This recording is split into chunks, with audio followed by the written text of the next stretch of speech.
Witam wszystkich serdecznie na kolejnym krótkim vlogu terenowym. No jak widzicie, znajduję się w lesie. Pogoda ogólnie jest straszna. Pół godziny temu przeszła burza. Ja ogólnie właśnie też postanowiłem, że po deszczu, skoro teraz przestało padać, muszę się przejść, przewietrzyć, a przy okazji nagrać vloga. Akurat wyskarczyłem Garfieldowi po jedzenie do sklepu. I tak coś mnie drgnęło, przejdę się jeszcze na spacer do lasu, bo do sklepu mam niedaleko, to co to za spacer. No ale też postanowiłem nagrać tego vloga właśnie. Głównym powodem było, żeby pozdrowić i podziękować przede wszystkim DJ Daras, dzięki, że wczoraj wpadłeś do mnie na live'a. Także właśnie będziemy chcieli wpaść na tą imprezkę tam, na koncercik.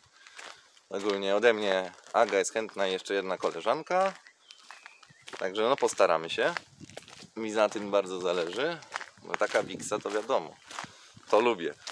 No i też przede wszystkim chciałbym pozdrowić tutaj mojego imiennika Krzysia Bodychrajsta, moja oczywiście Dolores, do których wczoraj wpadłem na live'a.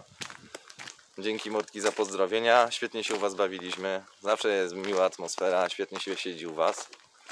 Zwłaszcza późną porą, kiedy ogólnie nic się nie dzieje, albo prawie nic się nie dzieje. Ja lubię sobie u Was na chillaucie posiedzieć. No i cóż mordki, mam nadzieję, że u Was jest lepsza pogoda niż u mnie. U mnie ani grilla nie rozpali.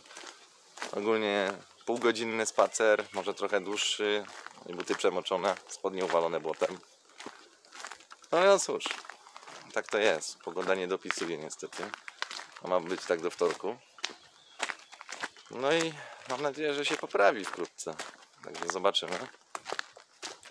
Jak się poprawi pogoda, to właśnie planujemy to nagrywanie z bunkrów. No i z tej jaskini.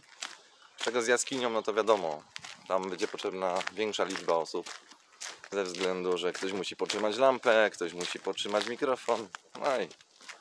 A też moja koleżanka chce tam robić jakąś sesję zdjęciową. Także zobaczymy mordki. No cóż. Także trzymajcie się, życzę Wam lepszej pogody niż u mnie. Ponieważ u mnie zapowiadają kolejną burzę, dlatego zmierzam ku domowi, jak to mówią. A już zaczyna kropić. Trzymajcie się mordki cieplutko. Do zobaczenia na kolejnym vlogu albo na kolejnym live'ie. Prawdopodobnie wieczorkiem będę. Ogólnie siedzę najczęściej na Facebooku, ale na YouTubie też. Czasami się zdarzy. Także trzymajcie się mordki. Pozdrawiam wszystkich cieplutko. Pa, do zobaczyska.